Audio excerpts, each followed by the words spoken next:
अस्सलाम वालेकुम, मैं हूं इश्तियाक गोंदल। दो बड़ी अहम तरीन खबरें जो हैं वो सामने आई हैं। एक तो पारिस जाजेब, सदीक जान, मतीउल्लाह जान, आरिफ हमीद खान, औरिया मकबूल जान और इस समेत तकरीबन 47 लोग हैं जिनको एफआईए ने नोटिस जारी किया है और उनको तलब कर लिया है 30 और 31 जनवरी को। और उनके ऊपर इल्जाम लगाया गया है कि चीफ जस्टिस काजी फाइज ईसा और जो जुडिशरी है उसके खिलाफ उन्होंने प्रोपेगेंडा की है और झूठी अफवाहें फैलाई हैं। मैं एक तो जिक्र करूंगा कि ये 47 लोग कौन कौन से हैं और एफआईए ने कितने सारे लोगों के खिलाफ मजमूई तौर के ऊपर कार्रवाई करनी है, वो कौन कौन से नाम है। और दूसरा यह है कि आज साइफर केस की समाज चल रही थी अडयाला जेल के अंदर, तो वहां पे शाह महमूद कुरैशी साहब इतने गुस्से में क्यों आए कि उन्होंने जो फाइल थी वो भी वहां पर दीवार में जाके मारी और बड़ा सख्त उन्होंने गुस्से का इजहार किया और उसके ऊपर फिर जज साहब ने भी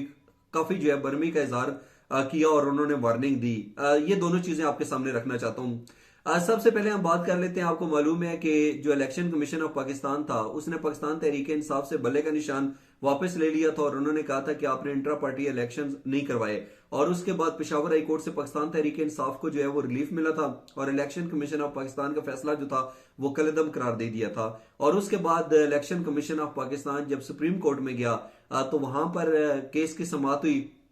चीफ जस्टिस काजी फाइज ईसा ने दीगर दो जजेस के साथ इस केस को सुना और पाकिस्तान तहरीक इंसाफ का जो बल्ला था वो वापस ले लिया और इलेक्शन कमीशन ऑफ पाकिस्तान का जो फैसला था उसको बहाल रखा। उसके बाद सोशल मीडिया के ऊपर जो है वो मुख्तलिफ किस्म की चीजें सामने आती रही और बहुत सारे लोगों ने ये इल्जाम लगाए कि चीफ जस्टिस काजी फाइज ईसा ने ये जो फैसला दिया है ये सरासर गलत है और ये जो चेयरमैन और बानी पीटीआई इमरान खान उनके खिलाफ जाती दुश्मनी अनाद पर मबनी है और चीफ जस्टिस को जो है ये फैसला नहीं देना चाहिए था और इससे जो है सुप्रीम कोर्ट का वकार मजरू है वगैरह वगैरह। और उसके बाद एक जेआईटी बनी और फैसला किया गया था कि ये जो जेआईटी है ये उन लोगों को ढूंढेगी, तलाश करेगी जिन्होंने चीफ जस्टिस काजी फाइज ईसा और जुडिशरी के खिलाफ नामुनासिब किस्म के अल्फाज अदा किए और संगीन इल्जाम आयद किए। तो अभी मेरे पास जो इतलात आई है वो बड़ी अहम है, मैं आपके सामने रखना चाहता हूँ। सबसे पहले यह है कि सोशल मीडिया पर चीफ जस्टिस और रियासती इदारों के खिलाफ तौहीन आमेज और गलत मालूमात की तशहीर के खिलाफ जो एफआईए हरकत में आया है और एफआईए ने गलत मालूमात फैलाने वाले 65 अफराद को नोटिस भेज दिए हैं। 65 अफराद को तो सिर्फ नोटिस भेजे हैं, लेकिन मैं ये आपको बताता चलूं कि 115 जो इंक्वायरी है इस सिलसिले के अंदर वो बाजाब्ता तौर के ऊपर एफआईए ने रजिस्टर कर ली हैं। और इसके साथ साथ एफआईए के जो नोटिस हैं उन्होंने वहां पे 30 और 31 जनवरी को इन लोगों को तलब किया है और इनके अंदर से 47 लोग वो हैं जो कि मेन स्ट्रीम मीडिया के हिस्से हैं या सोशल मीडिया के ऊपर हैं, यूट्यूबर्स हैं या व्लॉग्स बनाते हैं, लेकिन वो नामवर शख्सियात हैं मीडिया की। उनके नाम भी सामने आए हैं। उसके अंदर जो है कुछ नाम मैंने आपको बताया, कुछ और शामिल कर देता हूँ। असद अली तून है, पारिस जाजेब है, इकरारुल हसन है, सदीक जान है, मतीउल है, सैयद अकबर हुसैन है और इसके साथ साथ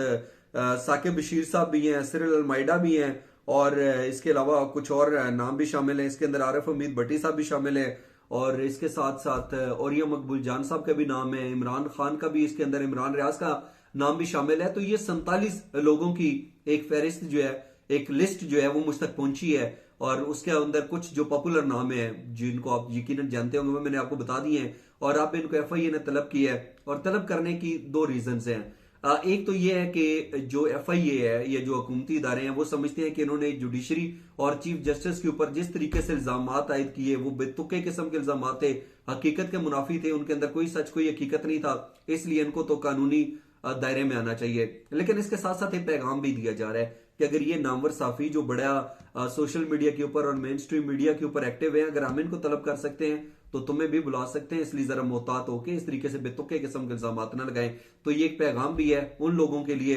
जो कि एक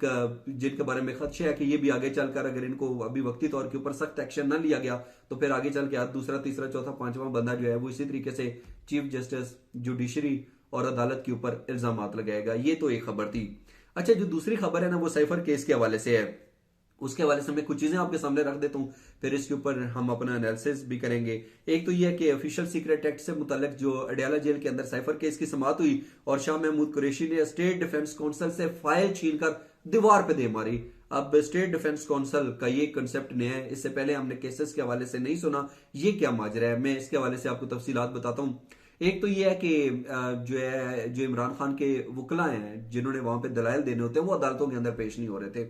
और कल के व्लॉग के अंदर मैंने जिक्र किया था कि बुशरा बीबी जो है वो वैसे तो इमरान खान से जब मुलाकात होती है चली जाती है, लेकिन जब उनके अपने केस की समाअत होती है अडयाला जेल के अंदर तो वो गैर हाजिर हो जाती है। और कल मैंने आपको बताया था कि इस हवाले से कोई चीज जो है कोई नोटिस सामने आ सकता है। और ये जो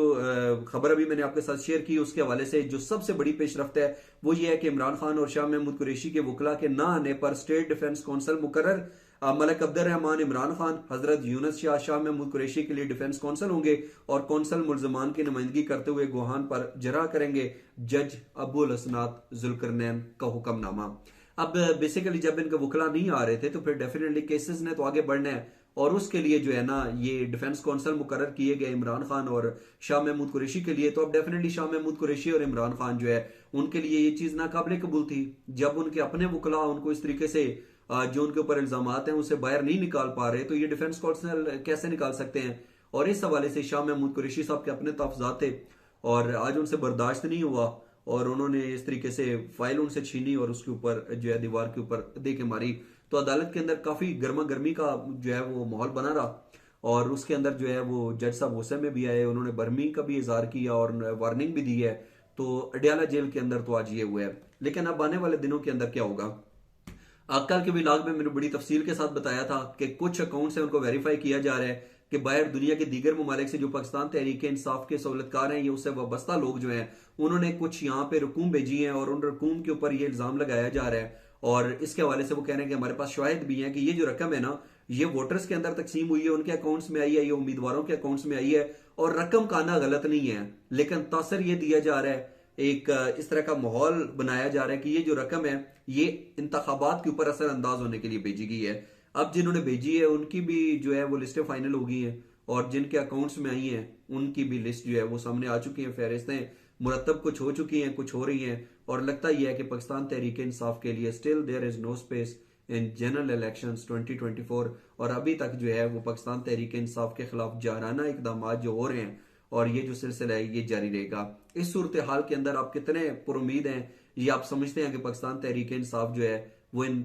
इंतखाबात के नतीजे के अंदर हुकूमत बनाने की पोजीशन में आ सकती है। इस हवाले से अपना कीमती फीडबैक जरूर दीजिएगा और भी जो है हम खबरें मुझ तक पहुंचेंगी यकीनी तौर के ऊपर आप तक पहुंचाता रहूंगा। आज का व्लॉग देखने का बहुत शुक्रिया, अपना ख्याल रखिए, अल्लाह हाफिज़।